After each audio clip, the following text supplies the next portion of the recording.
Special conversation about Class of 63, Erica Jong's seminal work Fear of Flying, which is celebrating its 50th anniversary this year. I remember reading this work as a student here. Please join me in welcoming Amy.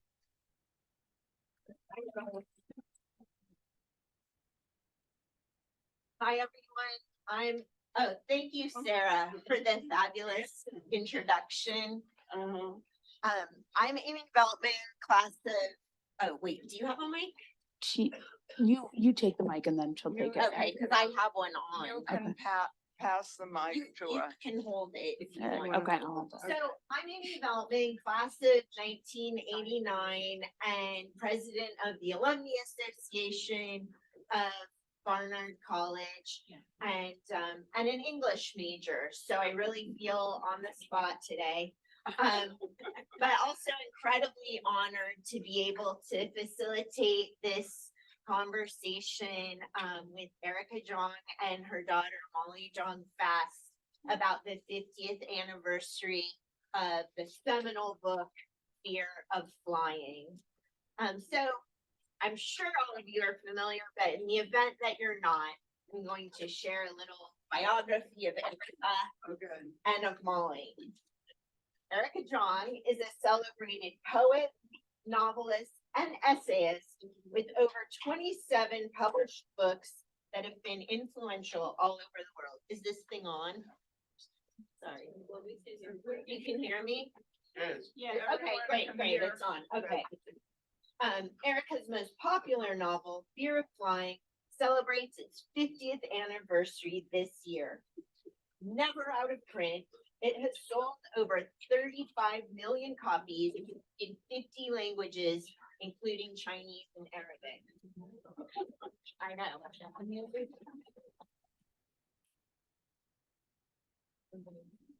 Erica's poetry has appeared in publications worldwide, including the New Yorker and the LA Times, the Paris Review, Haaretz, and many more. She lives in New York with her husband. Her daughter, Molly Jong Fast, is a special correspondent for Vanity Fair, and the host of the podcast, Fast Politics. A noted author of 4 published and 2 forthcoming books, Molly has used her humor to cut through the world of political reporting and has established a devoted Twitter following. Previous position. Okay, sorry. No, it's fine. That's enough. Yeah. But she's written for a lot of publications. Yeah. Let's leave it there. Yeah. Okay. Anyway, to start our conversation off, I wanted to fill some of you in with the high level plot of the book in case it's been a while since you've had a chance. Oh, don't worry, we're going deep. We're going all the way with this. But for now, I'm going to start high level to catch everybody up. Okay. So the plot of the book, Isadora Wing, a published poet and Barnard graduate, even in fiction, is headed to Vienna with her husband Bennett for his psychoanalytic convention. The character is 29 and on her second marriage after reluctantly leaving her first husband, a genius who had a psychotic break and tried to kill her. Upon arriving in Vienna with every analyst she's ever had and their analysts, she falls in deep lust with Adrian, another analyst who's there from the north of England. Because of the tepidness of her husband's protests and her deep horniness, Isabel runs away with Adrian, touring Europe in his green Triumph, where, as a committed existentialist, he forbids her from discussing the future. The book unfolds as Isadora debates, do I stay on this crazy love affair path and throw it all away for love, or do I go back to security, and how can I be an artist, in either case? And the story is really a lot about this character's struggles in that dilemma. Any revisions? There's no one way to be an artist. That's so true. No. No one way To be to an be an artist, artist. you have to find it for yourself, and that's why it's so hard. And There's no pattern for it. You have to make it up.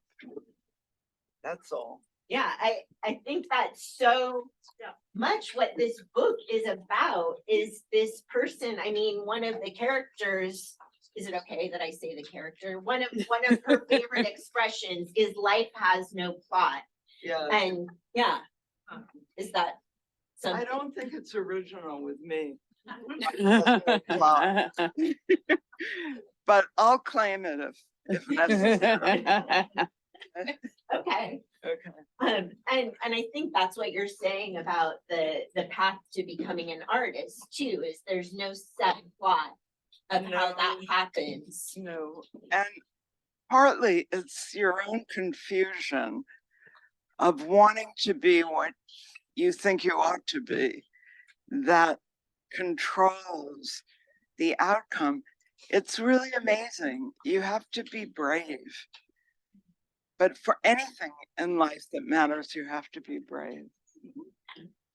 Yeah. So, that's true, and it's funny, I can't lie about my age at Barnard because I graduated in '89, but actually, can I tell you a funny story about you? So about 5 years ago, I was hosting the Moth, The what? the storytelling Moth, event right. here at Barnard, Right. and you were one of the storytellers. Yes. And I called my dad on the phone and I said, Dad, I'm freaking out. I'm hosting this event with Erica Jong, Yeah. and I'm so nervous. And my dad said to me, Jesus, Amy, you're 50.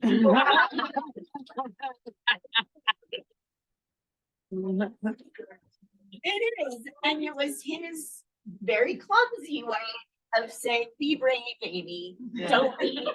Don't be cowed. Even with the genius Erica Jong. Don't ever be cowed.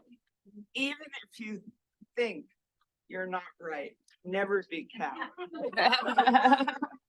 Confidence, and other people will believe you. It's really true. That took me thousands of years to learn. Okay. It took me 50, but my dad helped me. Oh, okay. Yeah. Okay. Hi, Donnie. I still say, Jesus, Amy, you're 50 whenever I'm nervous, even though I am no longer 50. You're no longer. Can you believe it?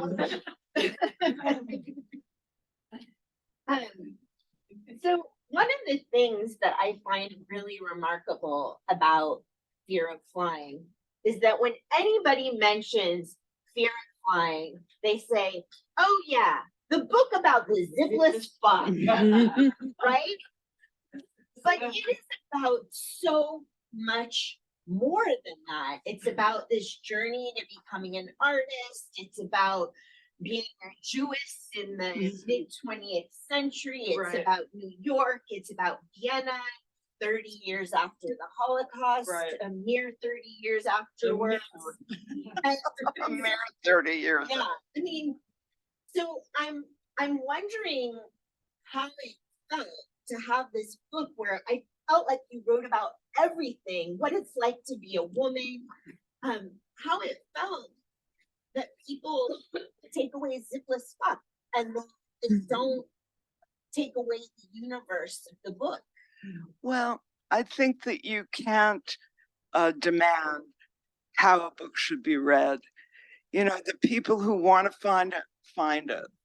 And the people who understand the deeper meanings enjoy them.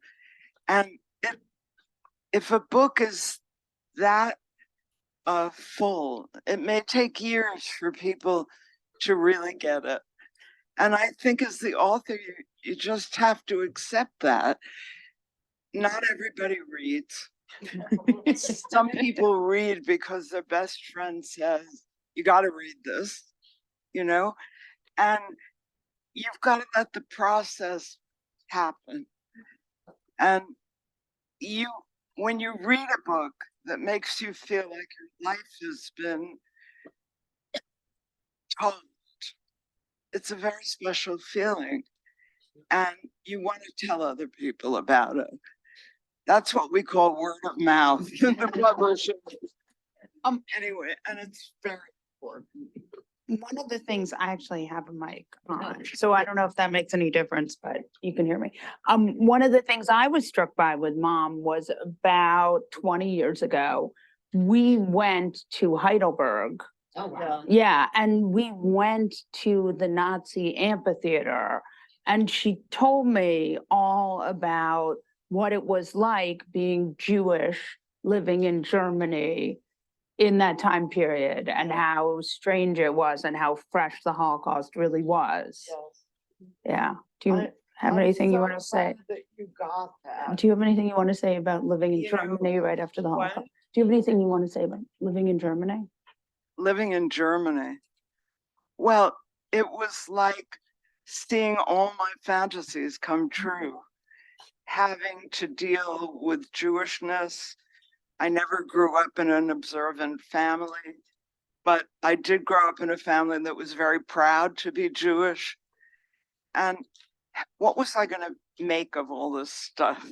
And maybe we all go through life saying, what am I going to make of all this stuff? You know, in every stage of our life, we ask that question. And in every stage, it comes back somewhat differently. So that's a Keeping it light. I just said keeping it light, yeah. but that's not as interesting. It is fascinating. I do feel like in some ways that just happened to be coincidental. I did see so much of myself in this book, and it felt like such a gift. I read it in my 20s, and I probably was going after the zipless fuck bit because that's, you know, where I was at that point in my life. But now I'm married to a therapist. Yes, I had a long affair with an English guy who had a green Triumph. And my husband, you know, we've had, I don't know if any of you are aware, but we've had this crazy political situation in our country over the last several years. No. Yeah, there's some bonkers stuff. And so my husband's family was kicked out of Vienna to escape the Holocaust. But when things started going so crazy here, my husband actually just got an Austrian passport. Yeah. So crazy, isn't that? So there was so much in this book that was so resonant and, you know, felt coincidental and the shared and the Thank perfect you. thing. No, thank you. Thank you. It was really great. I mean, but a book can't be a book until it has readers. And you're a reader. And that's the most honorable thing. That's very lovely. Thank you.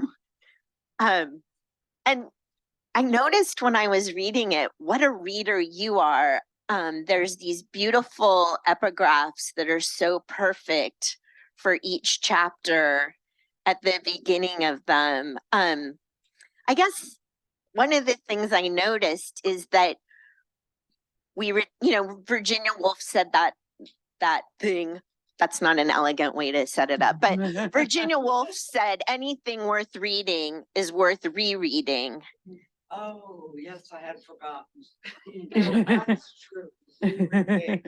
Rereading is everything. When I think of the books I loved growing up, I would reread passages and they were in my head, you know, speaking to me when I went through my life. You can hold on to that if you want, because we have them attached, so you can just Okay. talk into it when you Okay. want. Okay. That's great. And it's great because the book stays there, but we evolve and come to it in a new way. Well, I think that women are not given the right to talk about their inner lives without being attacked in some way, you know, and because the inner life of a woman is not the same as the inner life of a man. And perhaps there's not only one way to have an inner life, there are many. But women have to have the freedom to have whatever inner life they need, you know, and to make it up as they go along. There isn't only one way to be a woman. There's so many. And growing all the time. I mean, womanhood is constantly morphing, and we're not equal yet, but we're on the way, on the road, let's say. Yeah. Okay. If you want, you can hold that. It's Okay. fine. Okay. I think that's so true. And your book, I think, gave women a certain permission to seek that inner life and to take great risks to find their inner lives. And to question the ways they were brought up, Yeah. to question the way they thought of womanhood growing up, and to change it in a way that was more relevant, maybe. Okay. I talked with you for a moment yesterday, and you said that this book, a lot of women said that it changed their lives. Yes. Do you have any thoughts about how or any? It changed my life. Writing, but not because it became a famous book, but because I got out some of the things I thought needed to be said. And then as the book went through many languages, people discussed these changes. And that's good. I mean, the best books are the ones people argue over. You know, what does it mean? If you're arguing over a book, it's a good book, even if you hate it. True. Very true. Yeah. Hi, Donnie. Here. There's a passage I wanted to share with the room just because I thought that this audience would get a big kick out of it. So I'll just read it and let it speak for itself. I've noticed anyway that unless a man is a bona fide genius, a Harvard education is a permanent liability. Not so much what they learn there, but what they presume about themselves ever after. The albatross of being a Harvard man, the aura, the atmosphere, the pronunciation problems, the tender memories of the River Charles. It tends to infantilize them and cause them to go dashing about the corridors of advertising agencies with their ties flapping behind them. Charlie had this Harvard impediment. He had graduated with a straight C- average. And yet he always felt incredibly superior to me with my Phi Beta Kappa from grubby déclassé Barnard. Anyway, I thought that we would all get a kick out of that because we know who the better man is in that story. And I don't know, any thoughts or reactions to revisiting? I'm always looking at people and trying to see how they fool themselves. And because I know I fool myself. And I know you can't get through life if you don't fool yourself. So I'm fascinated with the ways in which people fool themselves. Okay? Very. Yeah, no, I love that. I mean, I always think that too. Like when people say something like, I'm the kind of person who, watch out, lies ahead. Right. Yeah. Yeah, exactly. I think that one of the ways we get educated in life is to learn what to believe and not to believe, you know? And we don't want to believe everything we hear, and we want to be discriminating about it. That's all I have to say. Okay. How's this going? Are you good for a little more Oh, conversation? yeah. I Okay, want great. to just say one thing. When I wrote this book, Molly didn't exist. And when she did exist, I wondered if she'd hate it. Oh, And I worried about that, and I worried about her reading it. Can you believe that?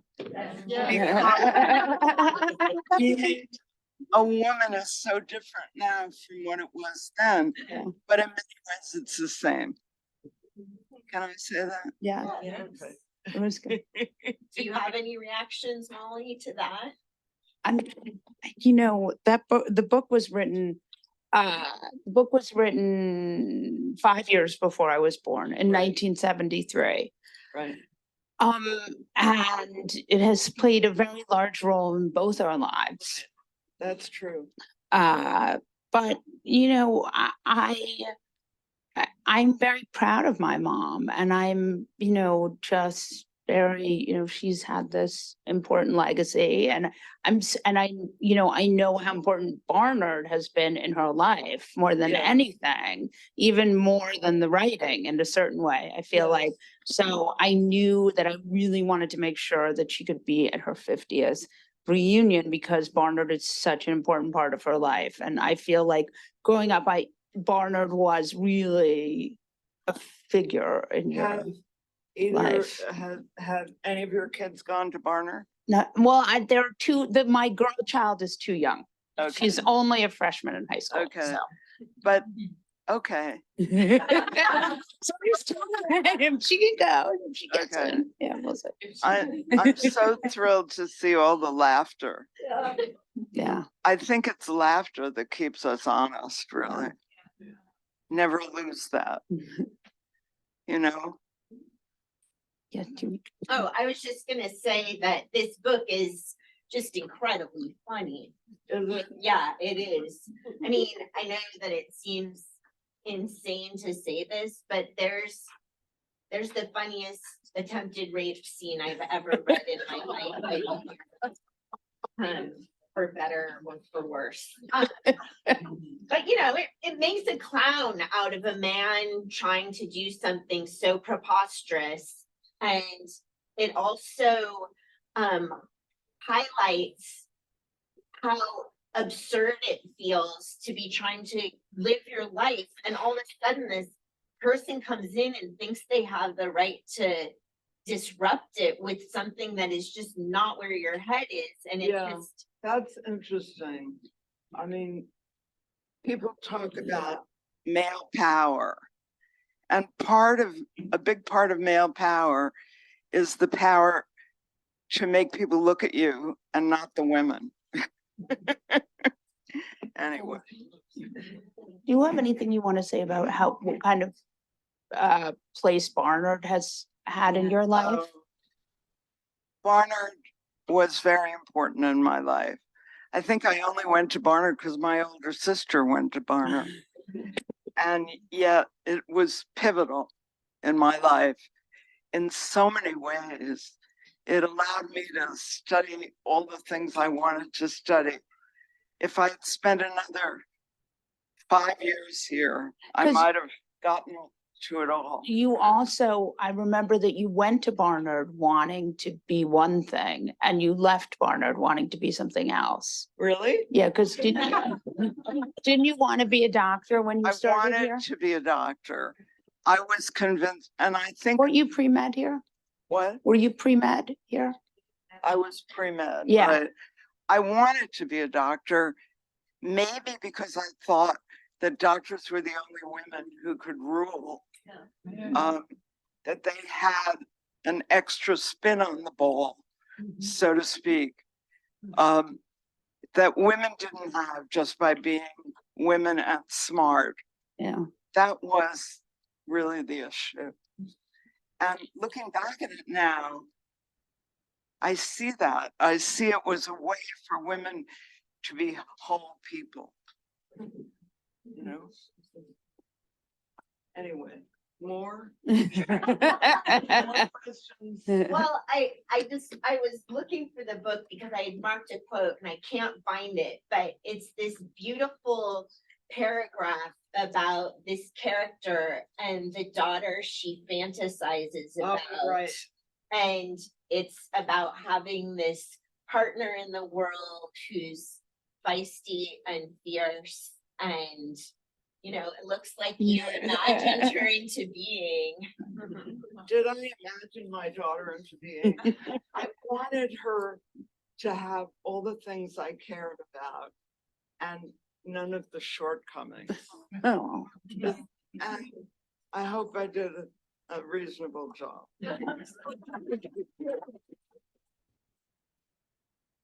Anyway, I see my beautiful niece Maria, also Barnard.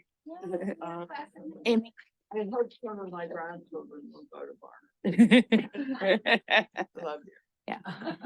Should we open it up? Yeah, let's open it up to questions. Well- Yeah. Questions. Questions from anybody in the audience, in the room, We have a either microphone. live or by Zoom. What? Oh, there's somebody. who has a Okay. question. Hello. It's not a question, it's a comment. How things have changed. I remember when the book came out Louder. and I had a copy and a friend of mine would not let his wife read it Wow. because he read it and he found it kind of scary. I just wanted to share that because that's hard to imagine 50 years Yes, later. it's true. That a husband would say to a wife, I don't want you to read it, but it did come up whether I should read it on the subway where people could see. And now we're spared that because we can read on the phone. Who knows what we're reading? That's so- amazing. Yeah. It really is amazing. Because the world has not changed, but the world has changed. Yeah. And we're always on the cusp of being equal. Yeah. Without really being equal. There's another. Hello? Yes, here. it can I be. just wanted to echo what this lovely blonde lady More said, and that questions? was when I had the book on my coffee table, my neighbor came in and saw it lying there. She was a Sophie Newcomb graduate Could and you say she, again, we missed the okay, I'm beginning. sorry. I am basically echoing the thoughts A little that closer. that young lady had said. I had the book on my coffee table when my next door neighbor, who was a Sophie Newcomb graduate, came in, didn't say anything to me, obviously noticed the book because the next time she saw my husband, she said, "You let your wife read that book?" That's crazy.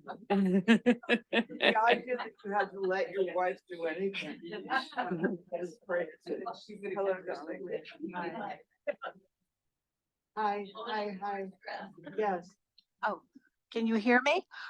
This is unfortunately another comment. I'm short of questions, but my first knowledge of fear of flying was when I was a suburban housewife in New Jersey.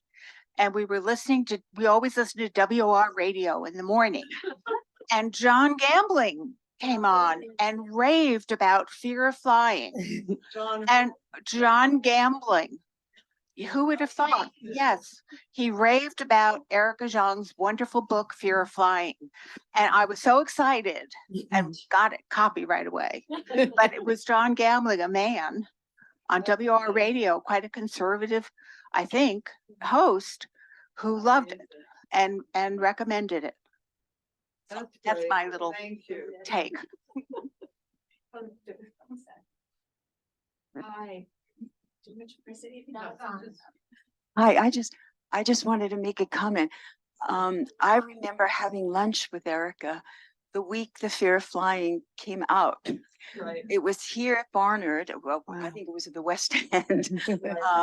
Erica had just done a poetry reading at Barnard and we went out for lunch afterwards. And she said to me, you know, Sharon, I've just published a book and it's coming out in the next few days and it's going to change my life. Oh, wow. I don't know how it's going to change. You said this is almost a quote. I don't know how it's going to change it for better or worse. I just know it's going to change my life. And so my question, if you will, is you alluded earlier, you know, about the fame, obviously, but to what other degrees really did it change? What What other- other degrees did it change? Obviously, the marriage didn't last, but now you were famous with that last name. But in what other ways, more specifically, did that book, What other ways did that book change your your life? life? Oh my Really? God. When you write a book that is considered scandalous for a woman to write, people have very weird expectations, like you'll sleep with everybody, like you're available. The literary makes people think of the personal for some, only with women, however. What can I say? There any other questions? Hello, hey, question. Thank you. Hi. Well, first I want to say that I read your book only a mere 10 years ago at our 40th reunion, thanks to your lovely niece introducing me. And I felt like, why wasn't it required reading for every first year Barnard student? And second, it's so interesting that we are having this conversation about a book that was considered so scandalous. My best friend wrote a memoir that will come out next year about open marriage. And I'm curious because I suspect that it may have the same sort of landing as your book may have had. And what advice would you give to a writer who is, you know, sort of in that position of having a book, you know, be talked about, be loved, hated, everything, and be scandalous? I'm always asked for advice to writers, and there's only one advice I can give. Be fearless. Yeah. Be fearless. It never comes out the way you think it will. Be open to all possibilities. The most remote are the ones that happen.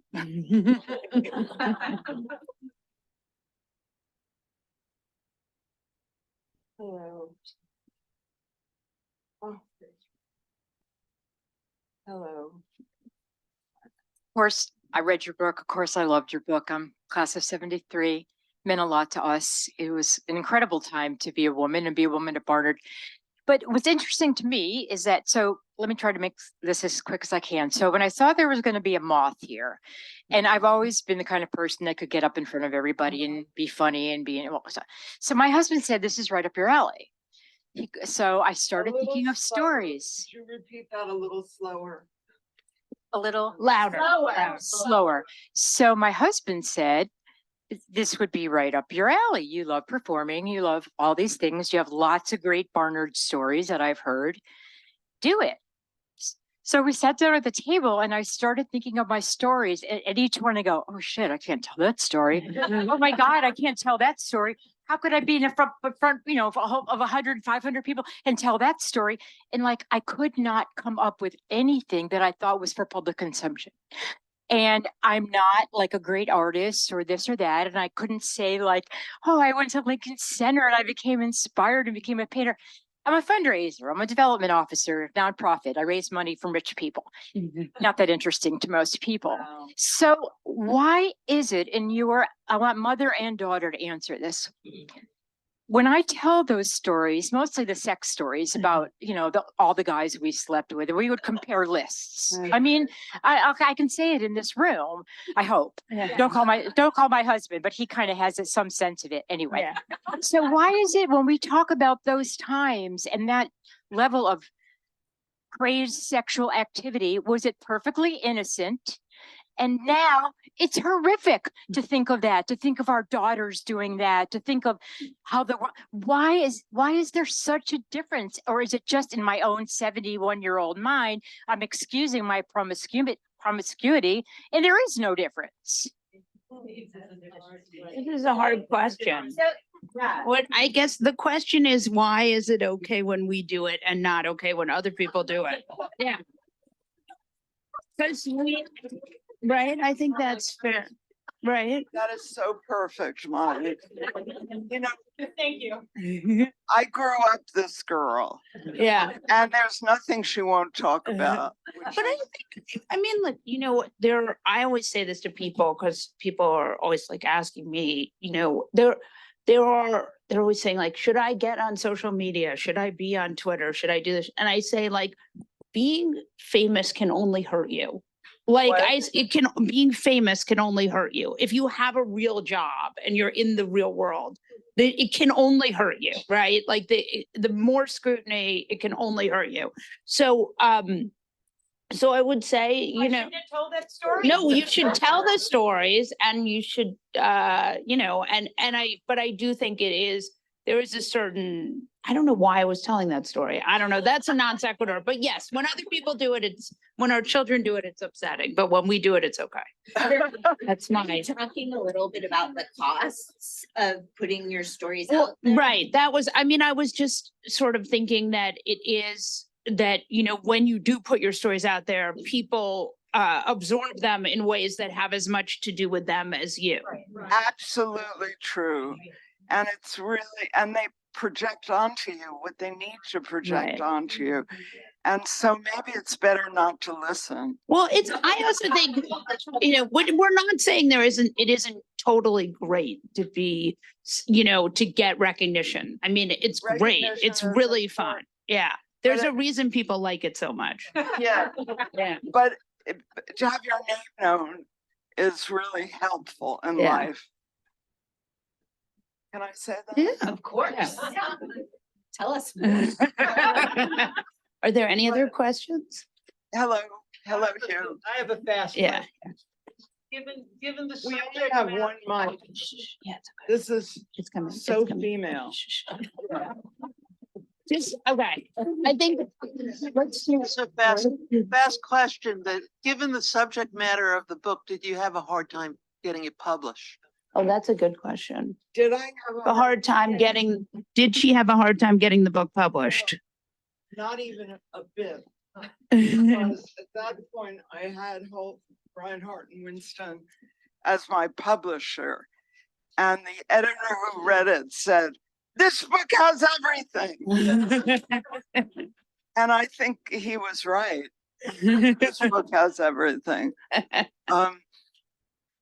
Listen, when you write, remember, your parents are going to read it, your children are going to read it, and forget all of that because it's not helpful.